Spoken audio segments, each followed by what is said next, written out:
مولانا محمد داؤد غزنوی غیر مقلد کا طریقہ نماز عام غیر مقلدین سے مختلف تھا۔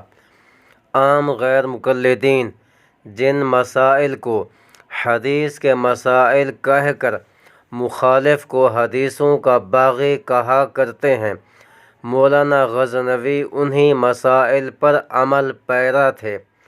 آئیے آج کی نشست میں مولانا داؤد غزنوی کی منفرد نماز کو جانتے ہیں۔ میرے سامنے مولانا محمد اسحاق بھٹی کی کتاب نقوش عظمت رفتہ موجود ہے۔ انہوں نے اس کتاب کے صفحہ 67 پہ مولانا داؤد غزنوی کے حالات میں ایک اہم واقعہ لکھا ہے۔ وہ پورا واقعہ انہی کے الفاظ میں سنیے۔ بھٹی صاحب لکھتے ہیں، وہ نماز کی جمع تقدیم کے بھی قائل نہیں تھے۔ ان کا نقطہ نظر یہ تھا کہ جس نماز کا وقت نہیں ہوا وہ کیوں پڑھی جائے۔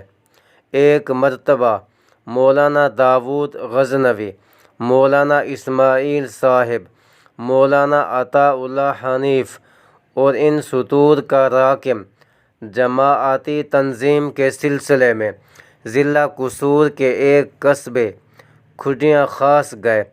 جمعے کا دن تھا۔ جمعہ ہم نے وہیں پڑھا۔ شام کو قصور پہنچے۔ مسجد اہل حدیث میں گئے تو مغرب کی جماعت ہو چکی تھی اور نماز پڑھ کر لوگ اپنے اپنے گھروں کو جا چکے تھے۔ ہم 4 آدمی تھے۔ مولانا اسماعیل صاحب نے جماعت کرائی۔ نماز پڑھ کر مولانا غزنوی تو وظیفے میں مشغول ہو گئے اور مولانا اسماعیل صاحب نے عشاء کی نماز پڑھنا شروع کر دی۔ پہلے 2 فرض پڑھے اور پھر ایک وتر پڑھا۔ مولانا غزنوی وظیفے اور دعا سے فارغ ہوئے تو مولانا اسماعیل صاحب سے پوچھا، یہ آپ نے کیا پڑھا ہے؟ جواب دیا، عشاء کی نماز۔ فرمایا، عشاء کا وقت ہو گیا؟ بولے، میں مسافر ہوں۔ پھر پوچھا، ایک رکعت کیا پڑھی ہے؟ کہا، وتر۔ فرمایا، جس نماز کا وقت نہیں ہوا وہ نماز کیوں پڑھی جائے؟ ساتھ ہی فرمایا، ایک رکعت تو کوئی نماز نہیں ہوتی۔ مولانا اسماعیل صاحب ان کی سب باتوں کا جواب دے سکتے تھے لیکن تقاضۂ ادب سے خاموش رہے، کسی بات کا کوئی جواب نہیں دیا۔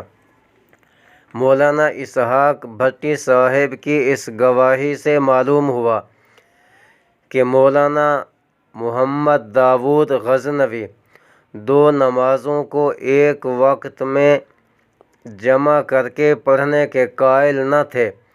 اسی طرح وہ نماز وتر 1 رکعت کے قائل بھی نہ تھے۔